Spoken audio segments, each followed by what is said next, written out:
Trend नतीजों से पहले इस कमजोर बाजार में भी आधा फीसदी तेजी है। कैसे रह सकते हैं नतीजे, आशीष से समझ लेते हैं। आशीष बताइए, ट्रेंड से क्या एक्सपेक्टेशंस? देखिए, ग्रोथ तो यहाँ पर देखने को मिलेगी, लेकिन मार्केट में जिस प्रकार की ग्रोथ यहाँ पर उम्मीदें जताई जाती हैं, जिस प्रकार के वैल्यूएशन है, इसके हिसाब से अगर आप देखें तो डिसअपॉइंटिंग नंबर्स देखने को मिल सकते हैं।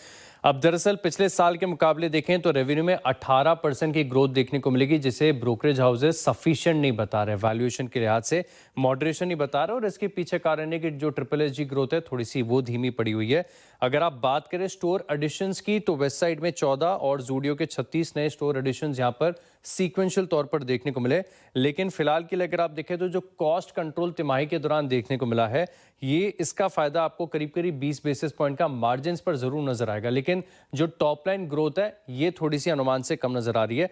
अब मुनाफे में बात करें तो बहुत ही मॉडरेट, सिर्फ 2% की बढ़त का अनुमान है। 432 करोड़ यह आंकड़ा जो है मुनाफे का बाजार एस्टिमेट लगाकर चल रहा है। वहीं मार्जिन्स मैंने आपको बताया कि 20 बेसिस पॉइंट के आसपास का इंप्रूवमेंट आपको देखने को मिलेगा।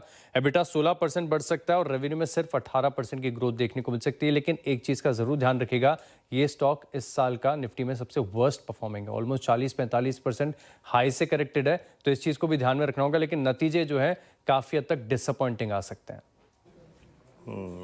अभी भी आशीष बता रहे हैं कि निराशाजनक नतीजे, और ये 21 फरवरी 2025 के लोस को रिविजिट कर चुका है। एंड टेक्निकली स्पीकिंग मई 2024 के बाद की जो सबसे लोवेस्ट ट्रैजेक्टरी है उस पर ट्रेड करता हुआ। रिजल्ट खराब आ सकते हैं और ट्रेंट ने काफी पेशेंस टेस्ट भी किया है। डेटा ये कह रहे हैं कि अक्टूबर 14 2024 को इसने ऑल टाइम हाई टच किया था 8,345 का, वहां से 45% करेक्ट हो चुका है। अब एक साल में अगर आप देखें तो 40% का करेक्शन ट्रेंट ने दिखाया है। काफी परेशान है इसके इन्वेस्टर्स।